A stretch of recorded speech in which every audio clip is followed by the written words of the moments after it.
আসসালামু আলাইকুম, সবাই কেমন আছেন? আজকে আরেকটি মজার রেসিপি নিয়ে হাজির হলাম আপনাদের সকলের সামনে। তো প্রথমে আমি একটি প্যানে সয়াবিন তেল দিয়ে দিচ্ছি। খুবই লোভনীয় একটি খাবার। আর কারা কারা পছন্দ করে থাকেন অবশ্যই বলবেন এই ধরনের খাবারটা।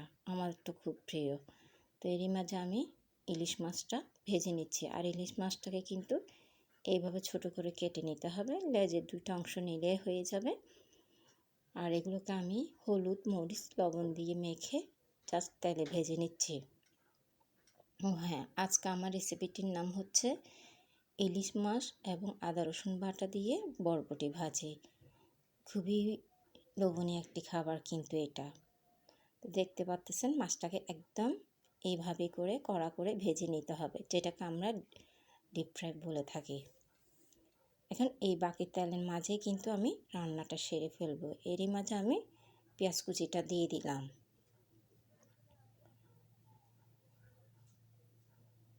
কষানোর জন্য পানি দিচ্ছি। আমার রান্নাগুলো কিংবা আমার ভিডিওগুলো কে কোথা থেকে দেখতেছেন অবশ্যই জানাবেন। এখানে আমি টমেটো কুচিটাও দিয়ে দিলাম। সামান্য উপকরণ দিয়ে কিন্তু এই রান্নাটা করা যায় এবং অনায়াসে 1 প্লেট ভাত খাওয়া হয়ে যায়। বিশ্বাস হচ্ছে না? একবার হলো তৈরি করে দেখবেন। আমি কাঁচামরিচগুলো ভেঙে দিয়েছি, স্বাদ মতো লবণটা দিয়ে দিয়েছি। আর এই ধরনের রান্না থাকলে কিন্তু আপনার কোনো মাছ মাংস লাগবে না। দেখতে পাচ্ছেন আমি দিয়ে দিলাম, আদা রসুন বাটাটা দিয়ে দিলাম 1 টেবিল চামচ থেকে একটু কম। এরই মাঝে আমি হলুদের গুঁড়াটাও দিয়ে দিলাম।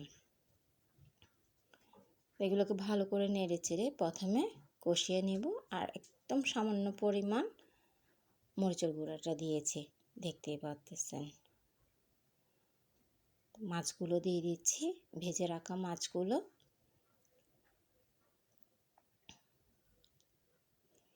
আর এই ভাজিটা যখন করে থাকি সেদিন কিন্তু আমার ঘরে আর কোনো মাছ মাংসই রান্না করে থাকি না। বরবটিটাকে একদম কুচি করে কেটে নিতে হবে। আর আমি আগের থেকে এভাবে কুচি করে কেটে নিয়ে পরিষ্কার করে নিয়েছি এবং এগুলোর মাঝে দিয়ে দিলাম মশলাগুলোর মাঝে ধনিয়া পাতাটাও দিয়ে দিচ্ছি। ও হ্যাঁ, সবজি কিন্তু ঢাকা যাবে না। সবজি ঢাকলে সবজির কালার একদম ডিসকালার হয়ে যায়, তখন দেখতেও ভালো লাগে না, খেতেও ভালো লাগে না।